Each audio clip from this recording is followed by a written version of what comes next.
اچھا جی، dear students, ابھی مائٹوسس last time ہم نے پڑھی تھی، تو اس کو تھوڑا سا ریکیپ کرنے کے لیے میں یہ اس طرح سے یہ بات کرنا چاہتا ہوں. دیکھیں کہ اگر ایک سیل میں 46 کروموسومز تھے انسان کے سیل میں، تو مائٹوسس ہونے کے بعد یعنی یہ اس قسم کی سیل ڈویژن ہے کہ یہ ایک سیل سے 2 سیل بناتی ہے اور کروموسوم دونوں میں سیم ہوتے ہیں کروموسوم نمبر. یعنی بات سمجھ آئیں آپ کے بھئی مائٹوسس ہوئی، ایک سیل پہلے سے موجود تھا جس کو ہم کہتے ہیں پیرنٹ سیل، اور یہ جو نئے بنے ہم ان کو کیا کہتے ہیں؟ Daughter cells. تو پیرنٹ سیل میں جتنے بھی کروموسومز کی تعداد ہوگی، مائٹوسس کے نتیجے میں کروموسومز ڈاٹر سیلز کو بھی اتنے ہی ڈیوائیڈ ہوں گے، یعنی اتنے ہی ملیں گے. اگر پیرنٹ سیل میں کروموسومز کی تعداد ہے 18، تو جو ڈاٹر سیلز ہوں گے ان میں بھی کروموسومز کی تعداد ہوگی 18 دونوں کو برابر ملیں گے. اب اس ساری صورتحال کا فائدہ کیا ہوا، یعنی اس کی سگنیفیکنس کیا ہے مائٹوسس کی؟ تو اس سلسلے میں ہمارے پاس یہ کچھ پوائنٹ ہم نے اس کے آئیڈینٹیفائی کیے ہیں اس کی سگنیفیکنس کو بتانے کے لیے. پیپر میں تو سوال اس قسم کے آتے ہیں. تو اب آپ یہ دیکھیں کہ پہلا سیل جو ایک آرگنزم کے جسم میں بنتا ہے، ہم کہتے ہیں اس کو کیا کہتے ہیں جی؟ زائگوٹ. جو ہیپلائٹ گیمیٹ سے بنے گا وہ ہم نیکسٹ ٹاپکس میں پڑھیں گے، کچھ ہم نے پہلے بات بھی کی ہے. اب زائگوٹ جب بن جاتا ہے تو اس کے اندر سیل ڈویژن ہوتی ہے مائٹوسس، اور ایک سیل سے 2 سیل، پھر 2 سے 4، 4 سے 5، 5 سے 8، اور یہ ڈویژن ہوتی رہتی ہیں. اور الٹیمیٹلی ایک ٹائم ایسا آتا ہے جب ایک سیل یعنی زائگوٹ سے ڈیوائیڈ ہوتے ہوتے ایک چائلڈ ڈیولپ ہو جاتا ہے. یعنی کسی بھی آرگنزم کے جسم میں وہ سب کچھ بن جاتا ہے جو اس کو ایک بیبی بنا دیتا ہے، چاہے وہ ایک ننھا پودا ہو، چاہے انسان کا بچہ ہو یا کسی اور کا بھی ہو. لیکن سارے ڈیولپ کدھر سے ہوئے؟ ایک سیل سے جو کہ ایک پہلے زائگوٹ تھا. اور یہ سب کس کی وجہ سے ہو رہا ہے؟ یہ سب مائٹوسس کی وجہ سے ہو رہا ہے. جب زائگوٹ سے کیا چیز بن گئی جی؟ ایمبریو. یہ ڈیولپمنٹ ہے، اس کو کہتے ہیں ڈیولپمنٹ. جب کچھ بھی نہیں تھا اور کچھ ڈیولپ ہو چکا ہے، یہ سارا ٹائم جو ہے اس کو کیا کہتے ہیں؟ ڈیولپمنٹ.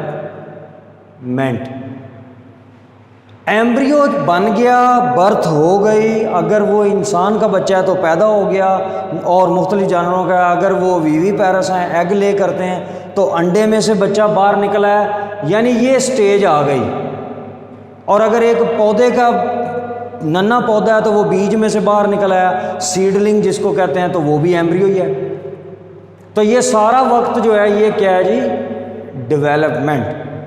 یعنی کچھ نہ ہونے سے شروع ہو کے اب آپ کے پاس ایک آرگنزم کی شیپ ڈیولپ ہو چکی ہے. ڈیولپمنٹ سے آگے اس نے اب جو کچھ بھی ہے پیدائش کے بعد، اب اس نے جو کچھ اس کے جسم میں موجود ہے اس کو گرو کرنا ہے. ٹھیک ہے جی، یعنی اس نے ایڈلٹ بننا ہے. تو یہ جو ٹائم ہے اس کو کہتے ہیں گروتھ. ان دونوں کا ڈفرنس آپ کو امید ہے سمجھ آ گیا ہوگا کہ ڈیولپمنٹ اور گروتھ 2 علیحدہ علیحدہ چیزیں ہیں.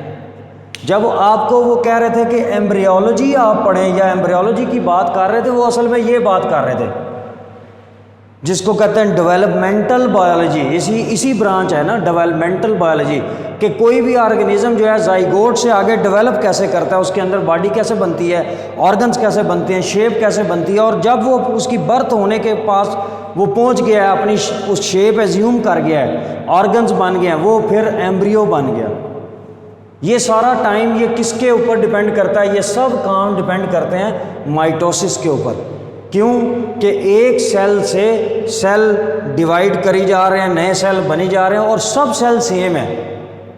یہ سارا کام ہو نہیں سکتا اگر مائٹوسس صحیح نہ ہو.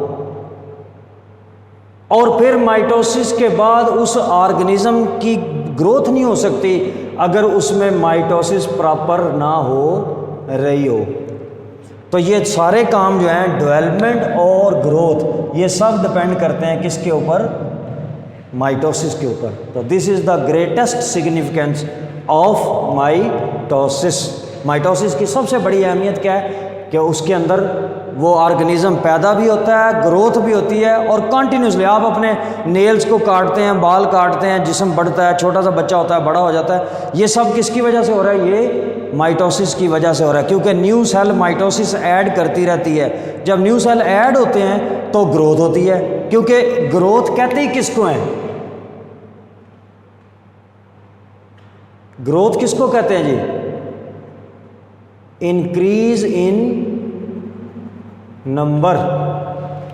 کوئی بھی چیز, مثلا پاپولیشن گروتھ, آبادی کا بڑھاؤ, تو لوگوں کے افراد کی تعداد بڑھے گی تو پاپولیشن گروتھ ہوگی.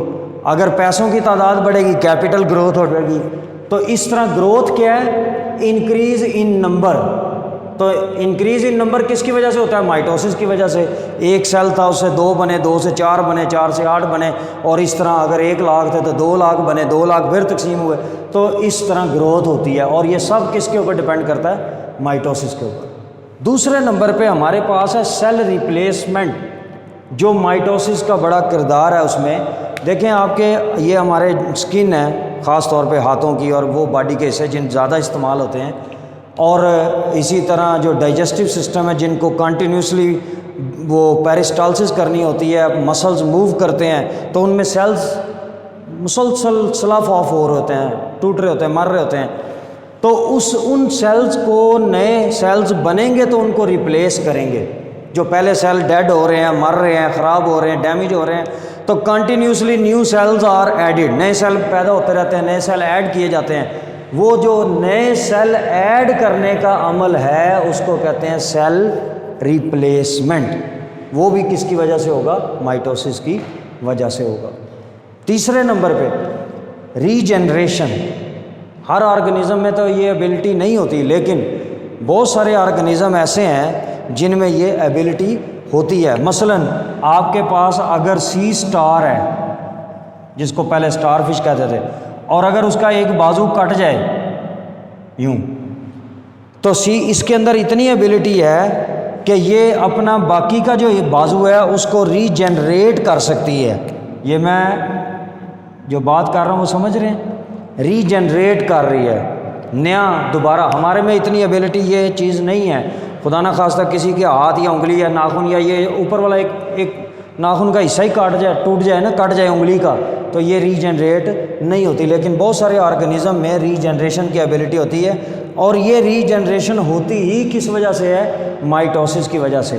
یاد رکھ لیں ایک چیز, ایک کلیہ یہ والا, کہ جب بھی کبھی پیرنٹ سیل جیسے ڈاٹر سیلز ہوں گے سیم نمبر آف کروموسوم کے ساتھ, تو مائٹوسس ہوئی ہے.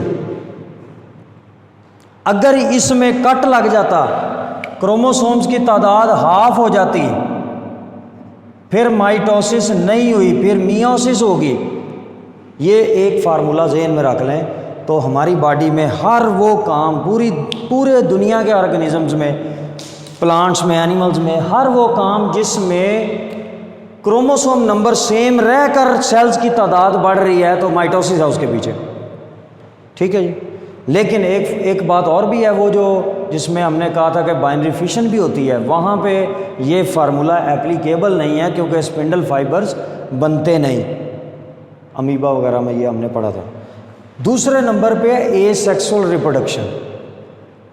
ویسے نارملی جو ہے وہ پرنسپل یہ ہے کہ میل گیمیٹس فیمیل گیمیٹس یونائٹ کرتے ہیں, زائگوٹ بنتا ہے.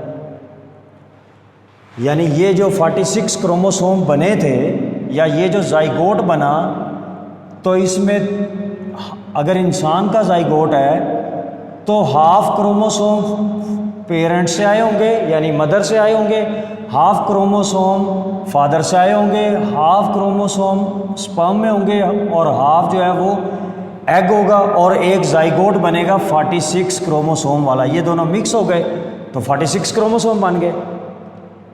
لیکن سم ٹائمز ایسا ہوتا ہے، ایک بڑی تعداد میں جانور ایسے کرتے ہیں، پلانٹس ایسے کرتے ہیں کہ ایک ہی سیل ہوتا ہے، ایک ہی آرگنزم ہوتا ہے، اور وہ اپنے جیسے نئے آرگنزم ڈیولپ کرنے لگتا ہے، بجائے اس کے کہ ایک آدھا سیل ڈیولپ کرتا، تو وہ کیا کرتے ہیں کہ وہ اپنے جیسے نئے آرگنزم ڈیولپ کر لیتے ہیں۔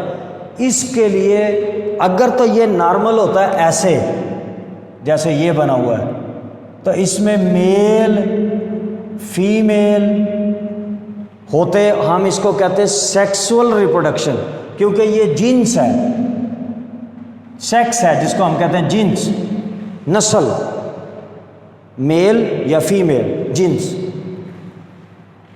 ہم اس ریپروڈکشن کو کہتے ہیں سیکسول۔ جبکہ یہ جو اگر ایسا ہو کہ اس میں کوئی میل فیمیل کا کوئی معاملہ نہ ہو، بلکہ ایک ہی آرگنزم، وہ کچھ بھی ہو، وہ اپنے جیسا نیا آرگنزم پیدا کر دے، ہم اس طرح کی ریپروڈکشن کو کہتے ہیں اے سیکسول ریپروڈکشن، یعنی اس میں سیکسز کا کوئی معاملہ نہیں تھا، کوئی میل نہیں تھا، کوئی فیمیل نہیں تھی، لیکن ریپروڈکشن ہو گئی ہے، نیا جاندار پیدا ہو گیا ہے۔ اس طرح مثلاً آپ کے پاس ہائیڈرا ہے، فرض کریں یہ ایک شکل ہے اس کی ہائیڈرا کی، اینیمل ہے، یہ ایک کرتا کیا کہ اپنے جسم پہ چھوٹا سا بڈ ڈیولپ کرتا ہے، اور آہستہ آہستہ یہ بڈ گرو کر کے تو نیا انڈیویجول بن جاتا ہے، اور یہ پرانا جو ہے وہ علیحدہ۔ اب یہاں پہ کوئی میل نہیں ہے، کوئی فیمیل نہیں ہے، بس ایک آرگنزم ہے، اور اس نے اپنا ایک نیا آرگنزم پیدا کر دیا ہے۔ اسی طرح یسٹ ہے چھوٹی سی، اس میں ایک چھوٹا سا بڈ ڈیولپ ہوتا ہے، آہستہ آہستہ یہ بڈ ڈیولپ ہوتا ہوتا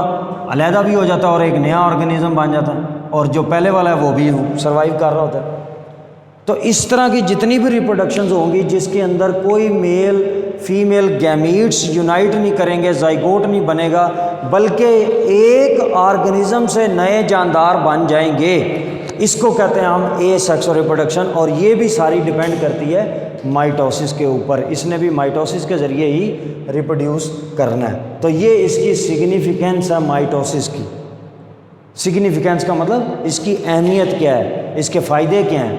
تو آپ نے ڈیولپمنٹ، زائگوٹ، سیل ریپلیسمنٹ، ری جنریشن اور اے سیکسول ریپروڈکشن، یہ 4 طریقے ہیں جن کو آپ نے ایکسپلین کرنا ہے کہ یہ فائدے ہوتے ہیں۔ اللہ حافظ۔